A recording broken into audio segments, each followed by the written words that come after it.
Hello friends, this is Youheum. Thanks for joining me. Today I'll be sharing a full tour of my temporary home in Japan, and this includes my furniture-free room. And I'll also share some of the gear that I'm traveling with, and my thoughts on staying with a non-minimalist. Right now, I'm staying in a house in Japan, and this is the entrance area. And I really appreciate how most Japanese houses, they have a very spacious entrance where I can sit down and mindfully put my shoes on without rushing out. Right now, I am traveling with one pair of shoes, and some of you already know that I actually own two pairs of shoes. And I recently added this Zero Drop Minimalist shoes from Vivo Barefoot. I'm grateful to receive this as a free gift so that I can survive the winter here in Japan and in Korea. This one is suitable for hiking during cold seasons, and it's also water repellent. Upon entering, on the right side is the tatami floor room, and this is where I sleep and relax. It is kept furniture-free, and I love how I can continue practicing furniture-free living even though I am away from my apartment that's in the States. So right now, I am staying with my non-minimalist mom who also travels for work, and she recently relocated to Japan, and she hasn't really finished fully furnishing this place, so it's kept pretty simple at the moment, but she does definitely have more things that will come in the upcoming weeks.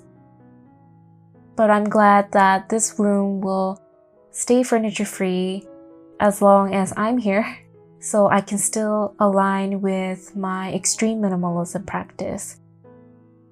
So there are plenty of storage spaces in this house, and I perceive Japanese people as very utilitarian and minimalistic in some way, and I think that is why I am so often attracted to Japanese things and philosophies. This includes my Zen Buddhism practice and my appreciation for wabi-sabi.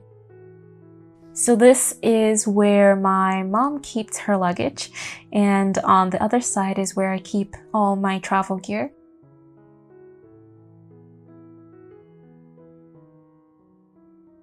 I have some komonos here, like my zero-waste bamboo utensils that I take everywhere, a refillable fountain pen, my wallet, and a coin purse I recently purchased. I usually don't shop when I travel, but I did find it necessary to buy this since I am using mostly cash here in Japan.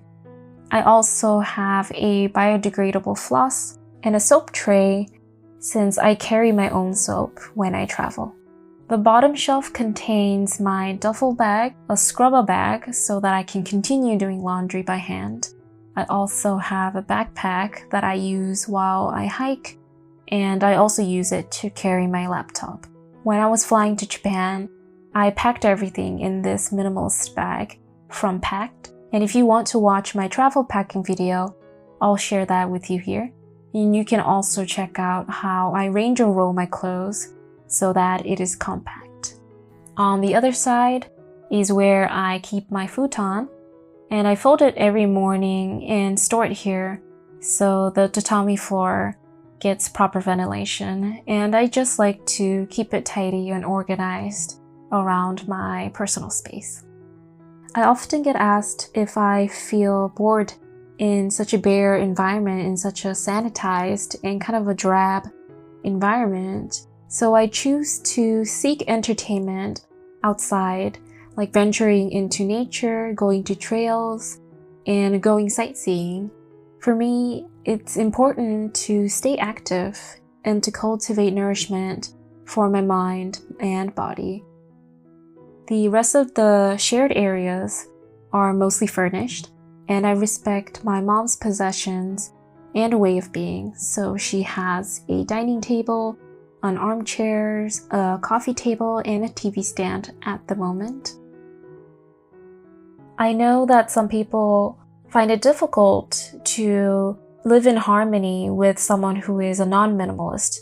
For me, I completely respect my mom's lifestyle, even though she likes to have many things with her. And I respect the choices of maximalist and minimalist. And I can still live in harmony and be compassionate to those who are different. And this neutral mindset allows me to be flexible when I travel, and it allows me to learn new things and be open to the unique cultural background of many people. I know how it's convenient for some people, and it may be a necessity for some because of their physical limitations. And I'm happy to know that there are people who love and enjoy their furniture to the fullest, like my mom. But for me, I simply like to have spaciousness, and I love being grounded, sitting on the floor, sleeping on the floor, and eating on the floor. The kitchen is also kept pretty simple, and I love how there's plenty of windows all around this house. There's good ventilation and good lighting. I've noticed that in Japan there's a very strict waste management, so I'm learning more about this.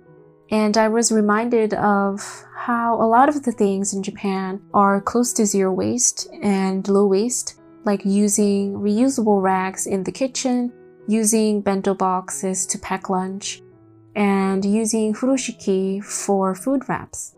I've always been attracted to this part of Japanese culture, the part that's naturally sustainable and mindful of the environment. So the kitchen area has the essentials like a juicer, a blender, so that I can keep up with my raw food intake.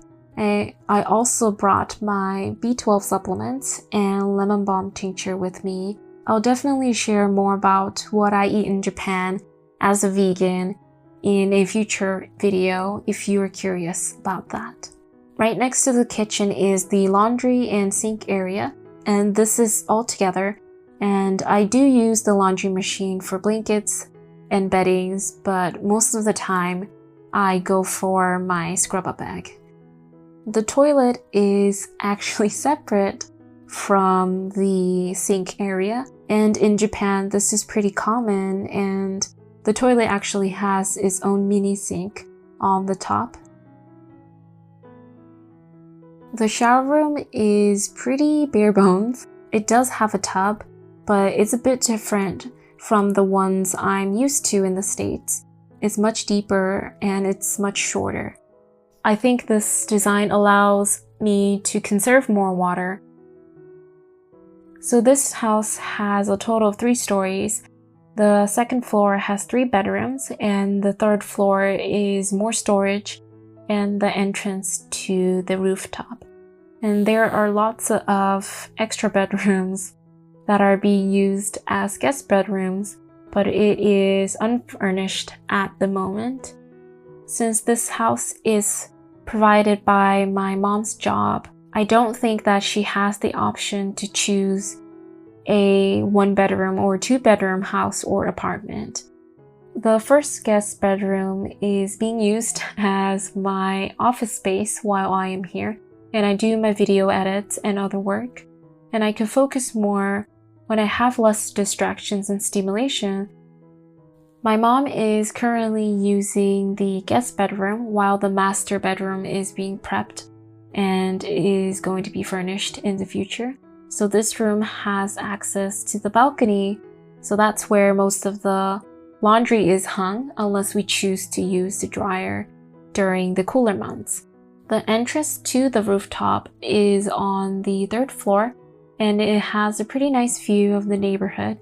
And so far, I'm appreciating the time I get to spend with my family, with my mom, and the time I have here to explore new things about Japan. And even though my lifestyle is very different from my mom's, we still find harmony and acceptance. So I hope that you enjoyed this tour and you enjoyed the reflection on how it has been for me in Japan. So please like and subscribe to my channel, Thanks again for being here, my friends, and I hope to see you again soon.